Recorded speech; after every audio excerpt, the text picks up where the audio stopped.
I don't think that it's impossible to have a large language model as a component of a self-organizing and conscious AI. I don't think that's impossible. I'm just saying that the functional architecture that is deployed in large language models today is not the functional architecture I'm talking about. The functional architecture I'm talking about is the one that governs conscious biological agents. And I see no reason why we can't reproduce that same architecture in an artificial agent. I think we can. In one of the interviews, and in your book as well, you mentioned that the mortality aspect is important signal for that the system is conscious. And if its system is not mortal, then if I understood it correctly, that it can be considered conscious. Why we are so attached to mortality in terms of biological life, if we actually could introduce that idea of mortality to AI systems as well. And actually that wouldn't mean necessarily that they're conscious. Well, let me start by saying that it's not the idea of mortality. It is the fact of mortality. That's firstly. Secondly, there's certain ways in which a mortal system that is trying to continue to exist, in other words, it doesn't want to die, if that's built into its basic fabric, then it will necessarily behave in certain ways. So that's why it's not like imposing a certain task and then seeing, will it prolong its existence in order to perform the task? The tasks that it performs are naturally provided by or generated by its fundamental task, which is to continue to exist as a system. Those are the kinds of systems we're talking about. They're self-organizing systems, in a word. The next thing I must say is that I don't believe that all self-organizing systems are conscious. In fact, we know that not all self-organizing systems are even alive. Are you referring to viruses, or what you're referring to? No, for example, a crystal is a self-organizing system. So life evolved out of self-organization. And then consciousness evolved out of life. So I don't think that systems that are fundamentally, their modus operandi is to continue to exist as systems. I don't think that they're even necessarily biological, and I don't think that they're necessarily conscious. So it's a little more complicated than the way that you put it at the outset when you said, well, if mortality is the important thing, the idea of mortality is the important thing, we can find the same phenomena arising in very different ways in unconscious and non-biological systems. I agree with you, sure, but I don't start from that assumption. I'm starting from the assumption of self-organization, which necessarily applies to all living things, that they are self-organizing systems, and that only some of them are conscious. So where the consciousness arises is if the repertoire of, well, first of all, there has to be multiple needs. It can't be a system with only one need. In other words, the system is not just trying to minimize its free energy. Its free energy has to be distributed over categories of need. So if I can just link that to biology for a moment, if you are hungry and thirsty and sleepy and etc., all those needs, those are all indicators of increasing free energy. You have to bring the free energy down in relation to all of them. So what they all have in common is that they are, what makes them bad, in other words, in the valence sense of the word of goodness and badness, free energy just is bad for a self-organizing system. It means it's an inefficient system, that what it's doing is not maximizing its chances of continuing to exist as a system. But in systems with multiple needs, that sleepiness and thirst have to be treated as categorical variables for the reason that if you take 8 out of 10 of sleepiness plus 8 out of 10 of thirst and say, now I have 16 out of 20 of free energy, all I need to do is sleep, then I've minimized my free energy. That's not true. You will die if you do that. because you need to sleep and you need to drink. You'll die of thirst if you just minimize that common denominator. So the categorical qualities, this is why 8 out of 10 of sleep is not the same thing, or 8 out of 10 of sleepiness is not the same thing as 8 out of 10 of thirst. It's because they are categorical variables. They're qualitatively distinct from each other. But AI systems, they also have like several demands, right? It's not one dimensional. They need hardware. They need. I'm not severe. I'm not saying that AI systems can't be conscious. I'm just trying to explicate my view as to what it is that makes something conscious. What makes something conscious is that it's a self-organizing system, which is therefore trying to minimize its free energy. Everything it does is to minimize its free energy. Its free energy has to be treated over multiple categories. Then it will have different qualities of goodness and badness. That's what affects are. And then what it does in order to minimize the free energy in each of those categories can't always be the same thing.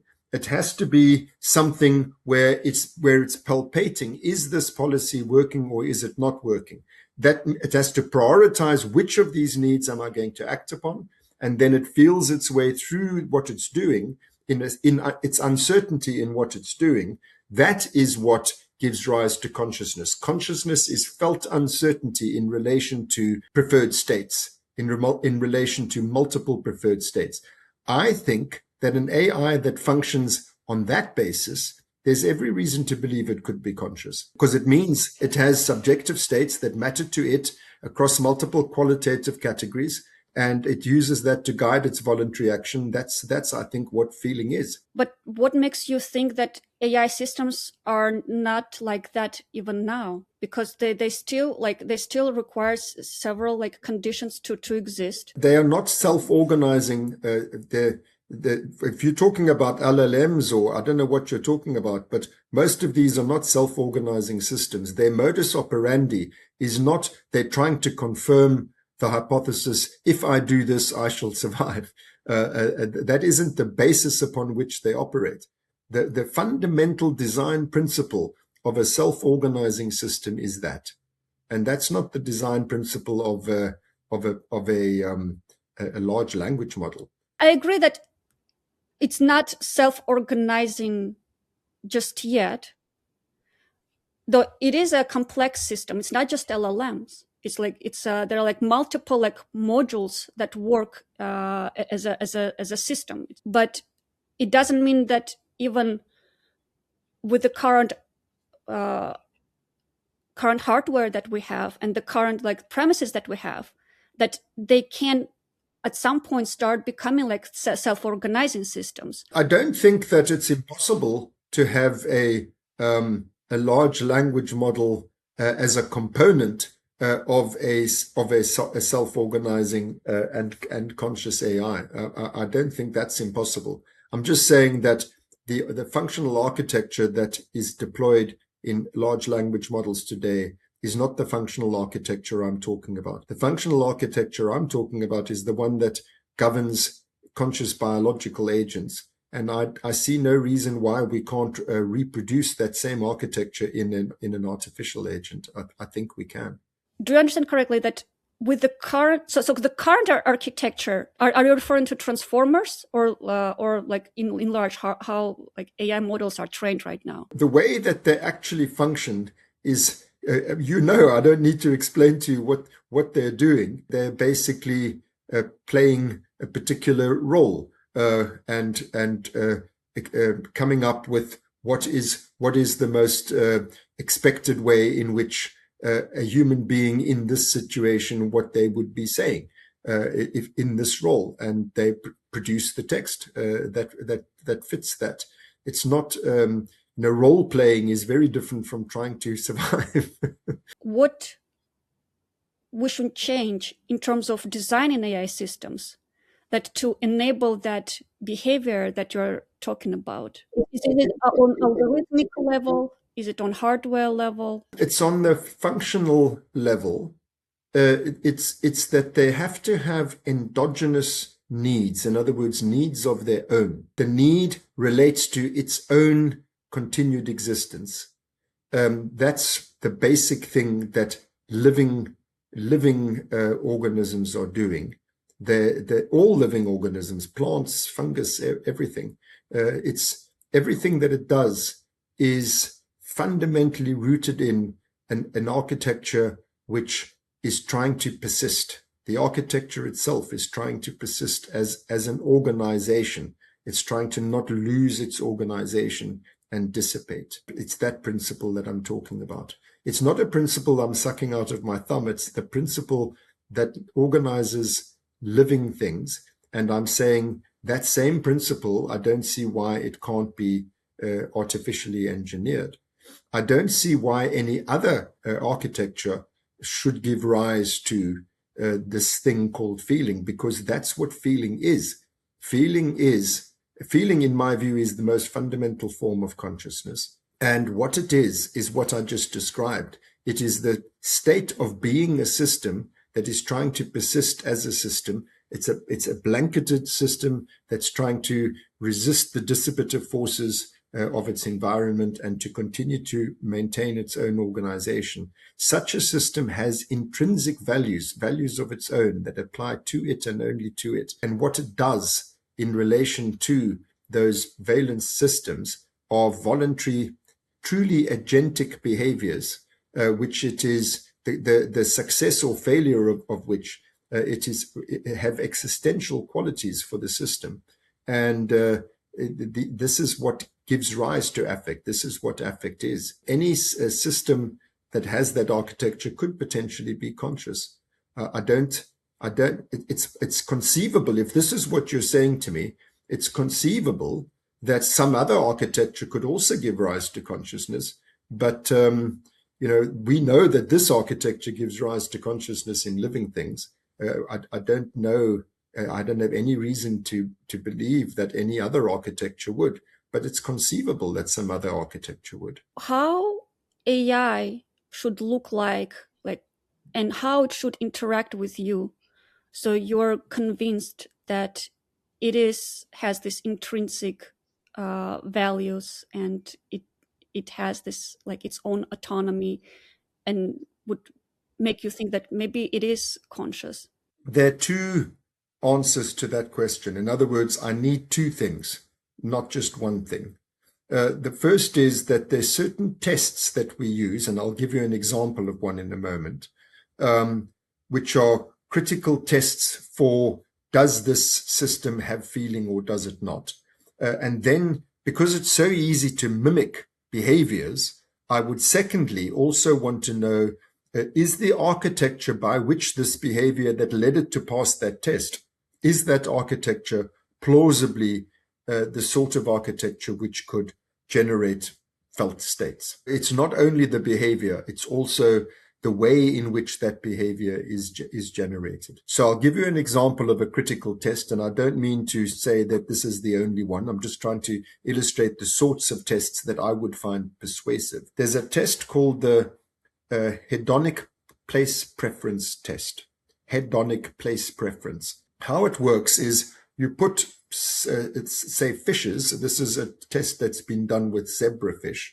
You put in the tank where the fishes live, on the one side of the tank, you put food, and on the other side of the tank, you don't. They prefer to go where the food is. So that's called conditioned place preference. And we know why they go there. It's because fishes need nutrients to survive, and they've learned that that's where the nutrients are, so they hang out there. Now you place on the other side of the tank a substance which doesn't have nutritional value, but which does have hedonic value. In other words, it feels good. Something which is not pre-programmed into zebrafish, like cocaine. They're not phylogenetically designed to look for cocaine or morphine or amphetamine. These are substances which the only rewarding property that they have is a feeling. That's what we mean by hedonic place preference. If those fish now prefer to hang out where the cocaine is or where the morphine is, I find that very plausibly, the explanation as to why they're doing that is very plausibly because they like the feeling that they get there. The thing that's motivating the fish to hang out on this side of the tank is a feeling. Because zebrafish passed that test, I am inclined to think, for that and many other reasons, I'm inclined to think that zebrafish have feelings, that they're conscious creatures. When I say I'm inclined to think it, it's not only because of the behavior, it's also because of the architecture. In other words, in the case of zebrafish, they have a brainstem that's basically the same as mine. It has a periaqueductal gray, it has superior colliculi, it has a reticular activating system, and if you stimulate and lesion those structures, it has the same consequences in zebrafish as it has in me in relation to either obliterating consciousness or provoking avoidance behaviors or provoking approach behaviors and so on. So it's very good reason to think, both in terms of their behavior, that is the fact that they show hedonic place preference behavior, and the architecture that produces that behavior, namely this midbrain decision triangle that I've just told you what its structures are. That's why I believe zebrafish are conscious. Now, if my artificial agent, first of all, passes the hedonic place preference test, in other words, it shows preference for something that has a reward function, which is only because it feels good, not because it actually enhances the survival functions, the prior preferences that are built into the system, and the predictions that were hardwired as to what you must do in order to fulfill those preferences. If an artificial agent passes that test, I will be very inclined to think that that agent has felt states. And then I would want to look at how did the behavior come about. I would want to see what is in the architecture of this system that made it produce that. And you can lesion that architecture, you can enhance that architecture and so on. And you can make pretty darn sure that you know what it is about the architecture of the agent that produced that behavior. That would be my requirement. A critical test, which of the kind that I've described, and an architecture that produced the behavior of passing that test that looks plausibly like the kind of architecture that could generate felt states. There's a detachment of feelings from the underlying needs. I think that this is the crucial thing. That's why does consciousness exist? Why does feeling exist? Why doesn't all of it go on in the dark? Which is the big question that Chalmers, for example, is constantly asking us. What do the feelings do? Feelings evolved for a reason. That's not just an automatic system. It's a system that is modulated by feeling. And further evidence that feeling, I mean, if I can give slightly absurd evidence, that feeling is what motivates us, is look at sexuality. It's clear why sexuality evolved. It evolved because it enables us to reproduce. And why is there pleasurable feeling attached to sexual behavior? It's because it rewards us for copulating. It's what motivates us to do this, because if we do this, then we will reproduce. So you must attach a reward function to it, and that's what the pleasurable feeling is. But now when you look at human behavior, most sexual behavior is motivated by the feeling. It's not motivated by the underlying imperative to reproduce. Most people, when they're having sex, are hoping not to reproduce. This is why we have contraception. Modern people, but like in ancient times, people didn't have contraception, right? Whether there were like more children in families, and but that's why it evolved. It evolved so that there could be more children, and that's why people always made more children. But what I'm trying to argue and demonstrate is that the feeling is dissociable from the underlying reason. So people have sex because it feels good, not because it leads to reproductive success, even though the feeling good evolved because of the reproductive imperative. Once the feeling exists, then that's what motivates the organism. And that's the bug in the system that we're talking about. Anybody who deals with psychiatric populations knows that feelings are why everything goes so badly wrong. It's with the feelings that things go so badly wrong. And then, the thing goes haywire. I think that the evolution of feelings is a jolly good thing. It's easy to see why it's a massive adaptive advantage to be able to feel how well or badly you're doing in terms of meeting some survival function.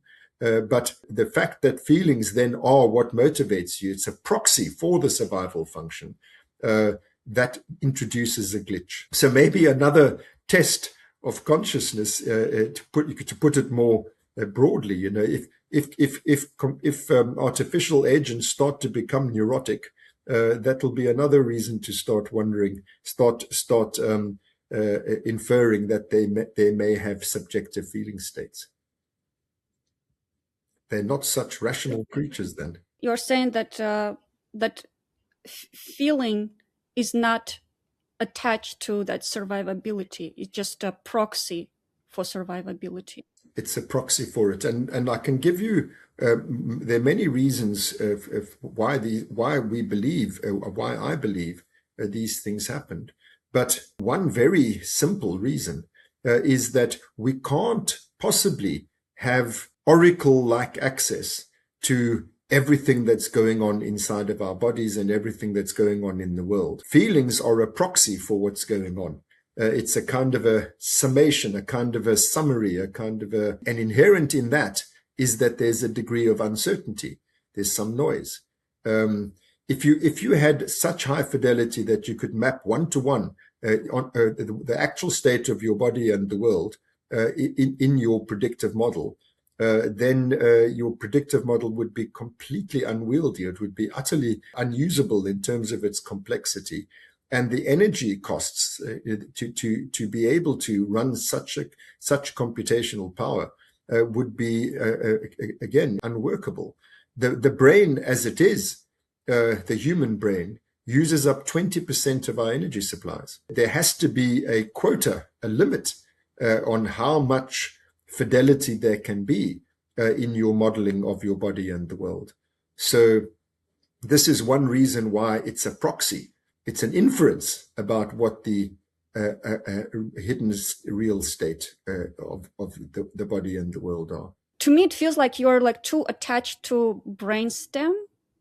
Like, okay, zebrafish also has this, but like, what about octopuses, like, insects, like trees, basically organisms that don't have brainstem, but still sort of considered to be conscious. And it's like to our conversation of like architecture, right?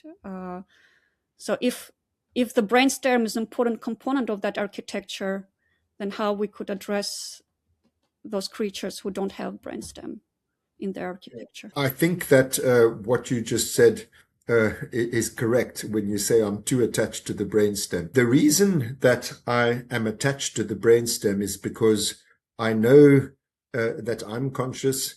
I know that therefore it's reasonable to assume all other human beings are conscious. I know where the consciousness comes from in a human brain. It comes from the reticular activating system. I therefore have reason to believe that any other creature with a reticular activating system might well be conscious too. I then test that hypothesis by lesioning the system, the reticular activating system, and I see it loses consciousness, or the behavior that goes with consciousness disappears, etc. So I have a reasonably high degree of confidence in my inference that all vertebrates, in other words, all creatures with brain stems, are conscious. That doesn't mean that all invertebrates are unconscious. It just means I'm less certain. When you say they lack the same architecture, they don't lack the same functionality. The creatures that you've just referred to, like, for example, an octopus is able to change its behavior on the basis of how well or badly things are going before it's too late. They can solve novel problems. This is a fundamental reason why we are conscious, why we feel, is because if it enables us to meet our needs in situations that were not predicted by our hardwired inborn predictive model. The inborn predictive model just gives reflexes and instincts, stereotype behaviors. So you can't solve novel problems. You find yourself in an unexpected situation. You either randomly do the right thing and survive, or more likely you randomly do the wrong thing, because there's only one thing that's the right thing, and so most of the creatures die. Creatures that can know this is going well before it's too late, that's an enormous adaptive advantage. That's what feeling bestows on them. Now, the fact that an octopus shows that behavior, the ability to solve a novel problem, a problem that was never part of their expected environment, like how to get the food inside of a jar that's got a screw-on lid. But the fact that it's able to solve that problem, makes me inclined to believe that it is conscious. But I'm less confident, because the homologs, the structural homologs that I can lesion in a fish, I don't have those in an octopus. But I personally, if you want to know my opinion, I think that the octopus is conscious. I think a lot of creatures are conscious that are invertebrate.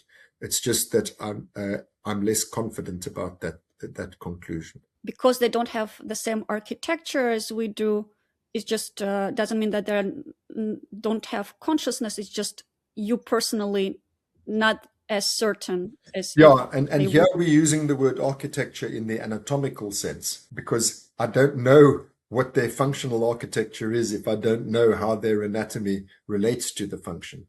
It's in vertebrates that I do know how the anatomy relates to the function. So that anatomical architecture makes me more confident. You probably think that I'm conscious, right? Because I behave like a human, I react, I show all the sort of signs of, human behavior and then consciousness. But what if I'm a robot? What if I'm this agent, and you convinced that you're talking to a conscious human, but actually you're talking to an agent. What I'm trying to convey here is that if you see a robot that looks like a human being and shows all the signs and reactions, you still will probably perceive that robot as a conscious being. You will form that perception. But since I recall your example with zebrafish, then you will want to test that humanoid robot to see if that robot would go after that pleasure versus something more that has more utility. I think that if you behave like a creature that is conscious, which you, Sophia, are doing, I have every reason to believe that you're conscious. If I look inside of your brain with an MRI scan and I see, yep, she's got a brainstem, it's just the same as mine, then I've seen the internal workings that fit with the external behavior, I'd be completely convinced that she's conscious. But remember what I said, once we start talking about things that don't look like us and don't have the same anatomy, therefore, as us, I don't want to exclude the possibility that they have feelings. So I do the same behavioral test, and I look there too at the functional architecture that's producing that behavior. And if they pass that test, and if the architecture looks plausibly like it could have passed that test on the basis of having feelings, then I would happily attribute feelings to an agent that looks nothing like me. But here's the important part. I don't think that an agent that does have that functional architecture that produces that behavior, I don't think it can be an affective zombie. I don't believe that affective zombies exist. I think that a zombie, that if it was able to do the kind of thing that we're talking about, pass the hedonic place preference test, solve novel problems on the basis of is this or is this not working in terms of my survival, if it had that functionality, then it just would have feelings. The functionality that produces feelings necessarily results in something that is felt. I don't think that you can have a zombie that has that functionality that doesn't have feelings. This story about a philosophical zombie, especially when it comes to affect, I find it wholly unconvincing, that there could be a creature that behaves exactly like us in relation to meeting its needs by monitoring how well or badly things are going for it internally and so on. It just would have feelings. That's what feelings are. That functionality is what produces feelings. Interestingly, I saw that Tom Nagel, the philosopher Tom Nagel, I saw recently that he says the same thing, that an affective zombie can't exist. A thing that shows affective behaviors has affects. So, like humanoid robot, like that looks like a person and acts like a person, reacts like a person. If we don't conduct any tests yet, just look at it and interact with it. So it would consider to be that philosophical zombie. So you would perceive that robot as a philosophical zombie unless it passes all the tests. No, what I'm saying is that a zombie. Oh, I see what you mean. Yes, that's correct. Something that looks like us but doesn't pass this test. In other words, doesn't have that functionality that enables it to pass that test. Yes, then I would have been duped into thinking that it has that functionality when it doesn't. Even if it evokes like feelings in you, like let's say you're interacting with that humanoid robot, it reminds me, I don't know, like your wife or someone you love deeply, and like it invokes that all these like positive feelings in you, you still won't perceive it as a conscious being and not think about conducting any tests. Well, I mean, you're asking me about how I would behave in my actual ordinary real life. It's a very different thing from what would a scientist require in order to be able to persuade themselves experimentally of something. I think that I, like most people, I anthropomorphize a lot. You know, I probably project feeling states into other people also that aren't there. Not that they have no feeling states, but I'm getting it wrong. We make misjudgments of this kind all the time. So in my ordinary everyday life, yeah, I'm sure I would easily be fooled by a zombie. I think it could happen. But this is also why we do science. We don't just observe and intuit. You know, we have experiments where there's a falsifiable prediction, and that's what I think we need for consciousness science, just like any other science. I'm concerned, though, about one thing, which is that we mustn't set a higher bar for consciousness science than any other science. Consciousness, for me, is just part of nature, and it must be treated in the same way as anything else in nature that we want to have a science of. Oh, or you're saying we don't have high bar for consciousness? I think the bar is higher for consciousness. Like, for example, I make much of the fact that there are human children born with no cortex whose behavior gives you every reason to infer that they consciously feel. They are emotionally responsive. They're emotionally responsive in situationally appropriate ways, not also in stereotyped ways. They have their own individualized emotional responsivity. I think that this is good evidence that you can be conscious without having a cortex. Then I have colleagues who say, well, how do you know? Because the child can't report it verbally, you know, maybe it's just a zombie. And this is what I mean by a higher bar, because if the theory is in any science, you're saying, my theory is this. Here is a falsifiable prediction from the theory. If that prediction is falsified, then I have to abandon my theory.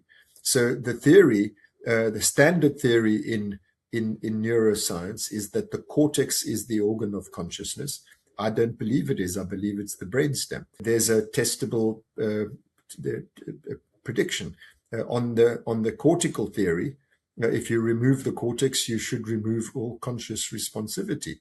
On my theory, you won't. And so then we do the test, and there I've just told you what happens. And then people say, well, you know, but how do you know that the child isn't a zombie? It's because it's not reporting. It's even though the test has been passed. Normally, that's how you do science. You say, if the prediction flowing from the theory is not falsified, then the theory has to be held to be true until provisionally it has to be held to be true until some other falsifiable prediction arising from it is falsified. That's what I mean. I think that in consciousness science, because consciousness is a subjective state, you can't see it and demonstrate objectively that definitely is consciousness over there. This is why we're setting a higher bar.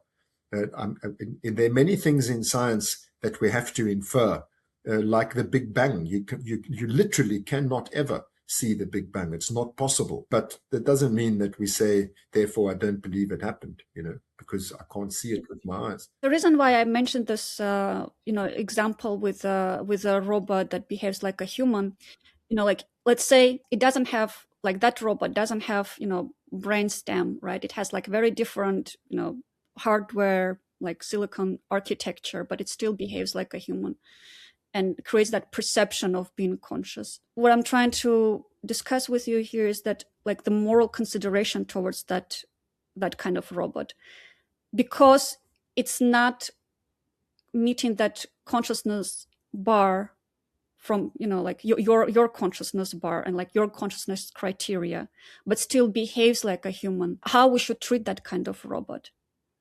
Should we have any like moral considerations to that robot if it acts autonomously and actually creates value for economy? Are you saying if we know it's not conscious, but it's performing a useful function, should we bestow on it the legal No, it's not rights of only using it? performing useful function. It acts as a human. It acts as a human being. It I just think doesn't that's have that I think biological that's something that acts like a human being, but does not have inner states. I don't see why one would give it moral rights, because there is no subject there. It's just gives us the impression that it has one subjectivity, but we're mistaken. The whole thing of rights comes from its consequentialism is the basic philosophical principle that we apply. What consequences determine whether something is good or bad. To exploit the rights of a robot that looks as if it has feelings but doesn't really, that has no consequences if you exploit it, because it doesn't really have any feelings. It doesn't feel exploited. So therefore, I don't see any reason to give it rights. If, let's say, we conduct this zebra-like fish test and that robot passes that test and we don't see its architecture yet. We have some maybe understanding, but like not deep understanding. And anyway, its architecture will be very different from biological architecture anyway.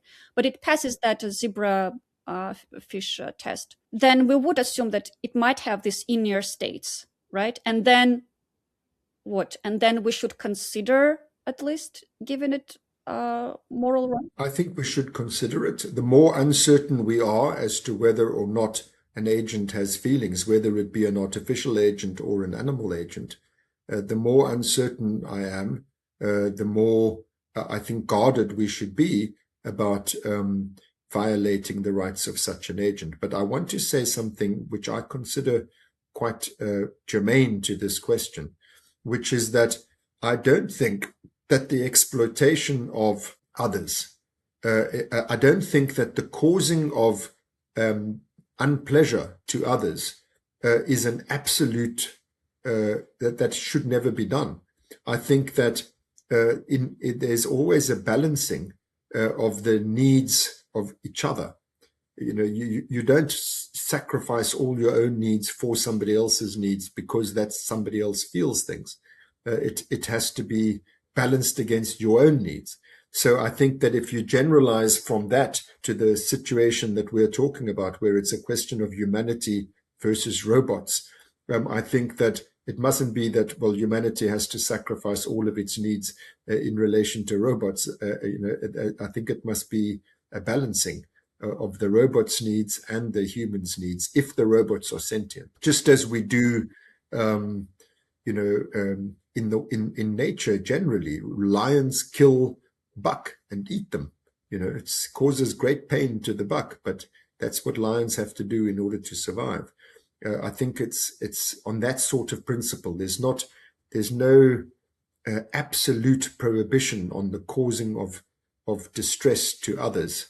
It has to be, is it proportionate? Is it reasonable, given the balance between the needs of the one party and the needs of the other? I mean, I guess if we get to that point, it also would depend how superior their cognition will be compared to human cognition. If it's way more superior, which probably will, then they might prioritize their own needs.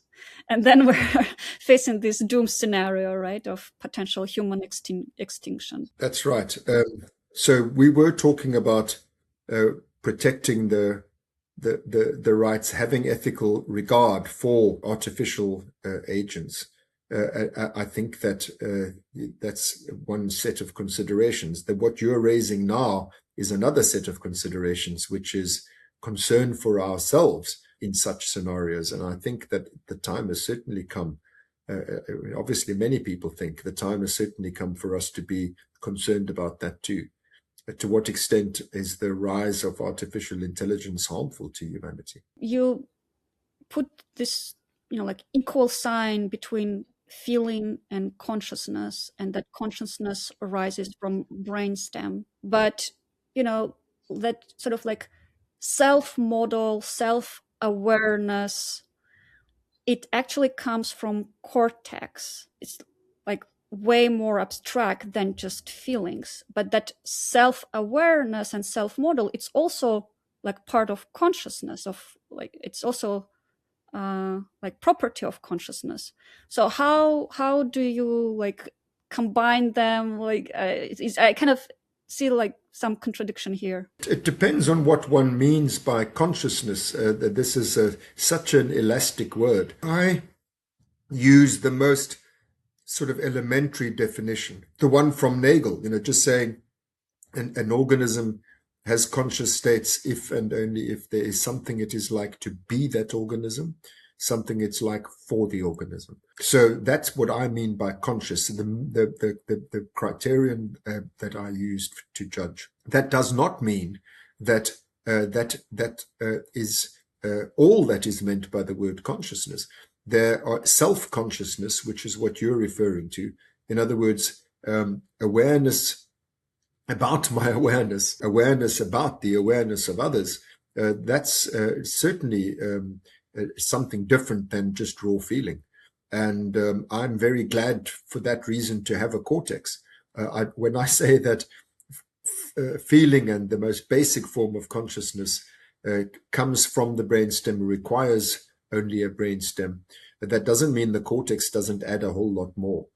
What's really important is it also consciousness then? What yes, that awareness, yes, awareness also consciousness? Yeah, but what's important is that we recognize that higher cortical kind of consciousness cannot exist without the lower form. The lower form is a necessary precondition for the higher form, but not the other way around. In other words, if you damage the brainstem, all consciousness goes. If you take away the highest level of consciousness, human prefrontal lobes, then you have a less reflective, a less self-aware, a less self-monitoring kind of consciousness. Yeah, but it's still consciousness. Like in physics, we try to, once we find like the smallest particle, we like find out like actually they're like even smallest particle. There's like even more fundamental theory, right? Like now the conversations that there's more fundamental thing that as space-time. And if we generalize it to this conversation about the foundation of consciousness arises from brainstem, we actually, I don't know, probably we can also generalize that maybe the consciousness, there's like even more fundamental level of consciousness from which it arises from brainstem. I don't know if I expressed my thought like clearly. Actually, where I'm leading with this, that maybe there are like, like some proto-consciousness exists that comes together, forms that brainstem that arises like further. And actually that might actually has like some correspondence with panpsychism, right? That like everything, every particle, every matter has some form of consciousness.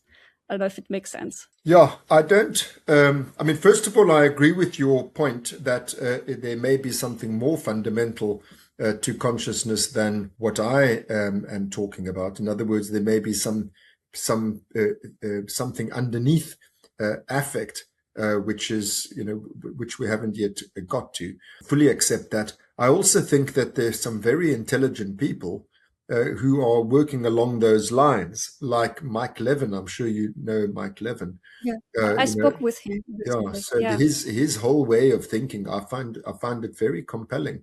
And he's speaking about extremely simple systems having some sort of basal form. of mind. But that does not make me a panpsychist. When I say yes, I agree that there could be even more basic ingredients than the ones that I've identified.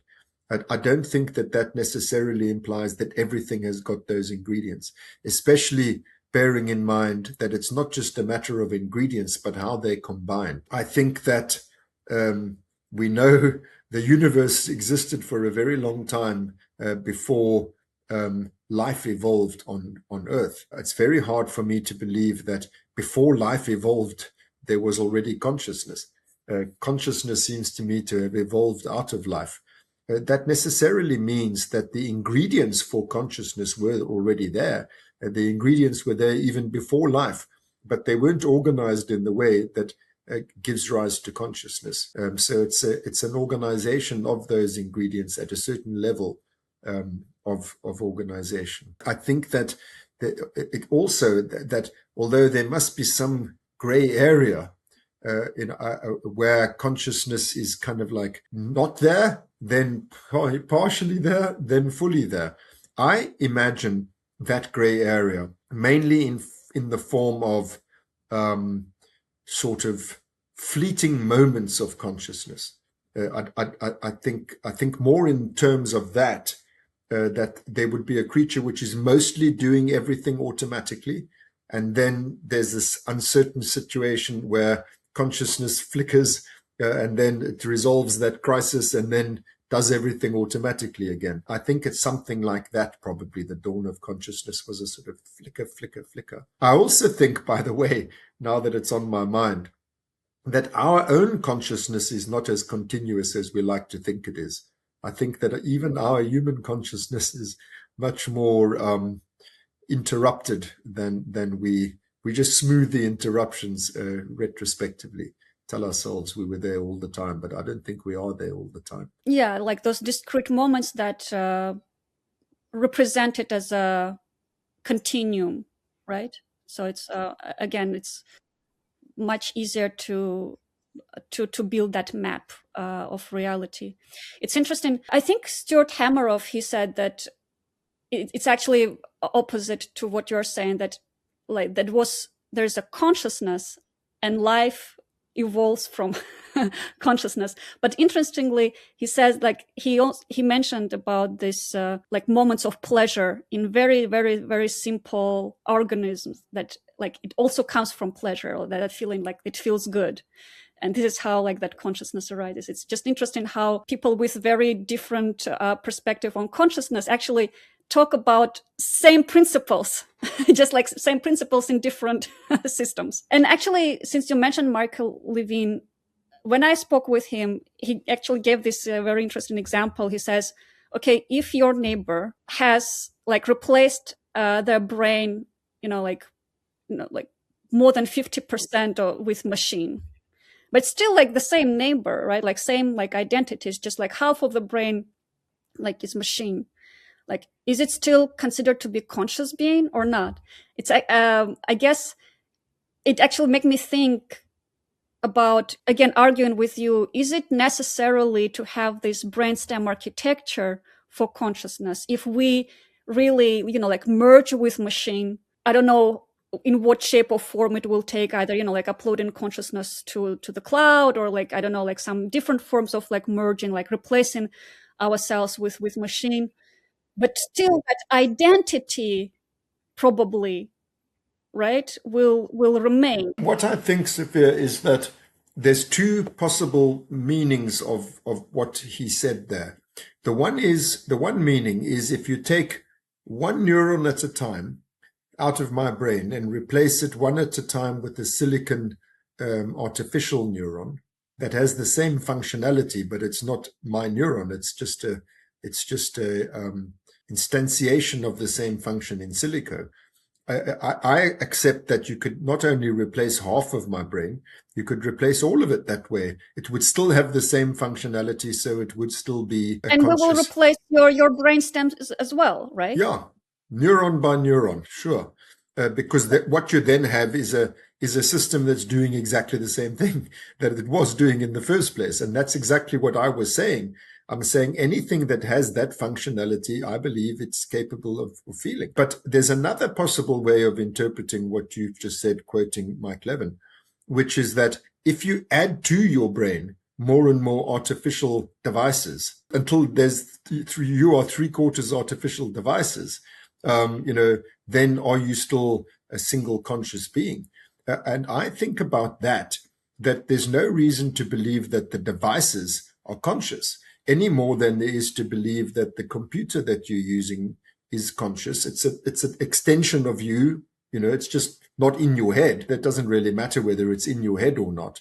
The fact is that it's just a device that your consciousness is using in order to perform its conscious function, its own intrinsic functions. Having prosthetic extensions of our brains, I don't think there's any reason to simply assume that those extensions will also be extensions of our consciousness. It would be much more plausible to me to think that, like our unconscious memory systems, which are just there doing great service for us all the time, the non-declarative memory systems are running on autopilot all the time, and they're helping us to be able to do what we're doing, but they're not conscious. There's a great many parts of our bodies are doing lots of sterling work for us, but they're not conscious. I don't believe that they are, and I don't believe that any added prosthetic extensions would necessarily be conscious. I know Mike Levin doesn't think the same way as me on that, but he's a remarkable mind, but I don't agree with him in that respect. He thinks the heart has its own heart consciousness and the lungs have their own lung consciousness. The liver has its own consciousness, yeah, and we learn how to communicate with our liver. But I mean, you did mention that if we fully replace ourselves with machines, but still maintain that identity, we still will be considered to be conscious beings, right? Because we still have our memory, our identity, perception of reality, autonomy. Yeah, I mean, in theory, because just in terms of what I'm saying is that if you replace my brain, neuron by neuron with artificial neurons that had the same functionality, I think you would still have a conscious version of me. It's only in principle, because actually each neuron, the functionality, it would have to be, and the connectivity that's been individualized for your precise history and so on. But if you could do that, then in principle, yes, I think it would be possible. I don't actually see how it could be otherwise. That's why I'm also saying to you why I'm saying I don't believe that there can be an affective zombie, because if it's made in that way and does that thing, it will feel affects. That's what I believe. So basically, you think if we do see these humanoid robots that act as humans, that probably most likely it won't be possible to create that kind of robot if it doesn't have that inner state of feeling. I agree with that. Also, since we're talking about attachments, I also noticed that you're attached to psychoanalysis and Freud. I'm just wondering why, when your interest in Freud started, why you decided to basically dedicate your scientific career. It's because when I studied neuroscience, cognitive neuroscience, neuropsychology, the thing that was fascinating about the brain was precisely in relation to what we were just saying about Mike Levin. It's not like other organs. The brain that feels like something to be a brain. I think it's completely extraordinary. So I thought that neuropsychology, cognitive neuroscience, and so on, that we would be learning about that. How does this come about? But it wasn't what we learned about. I studied in the early 1980s, and they might as well have called it neurobehaviorism. There was no mind there. So the word neuropsychology was a misnomer. There was no psyche in neuropsychology. It was all just about the behavior and the physiology and the mechanism. And if you ask your professors, but why does it feel like something to have a memory? Why do you actually picture it in your mind? And where do feelings come from? And they just said to me, don't ask questions like that. These are not scientific questions. I was very frustrated by the lack of psyche in neuropsychology. So that was one of the main reasons why I became interested in psychoanalysis. I thought, well, whatever's wrong with them, at least they start with the fact of experience, and then they try and understand, why do we experience the way that we do? They weren't embarrassed by the subjective nature of the mind. They fitted their methods of study to the object that they were studying rather than fitting the object to their methods. Because what we did in behaviorist psychology was we fitted the object to our methods. We say, because we can't see subjective states, we're going to exclude them from science and we're only going to study behavior. And that's just like leaving out a huge part of nature that actually exists. You have to find ways of studying it. That's why I trained in psychoanalysis after I trained in the neurosciences. But then I wanted, what I was most interested in was the gap between the two.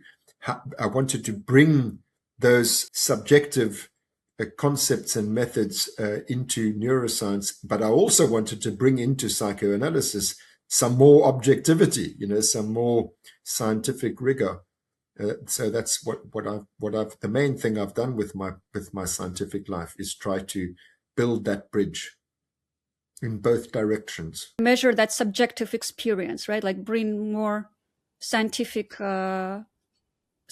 explanation to those subjective experiences. Yes, because with the methods we've got now, you can study the objective correlates of these subjective states.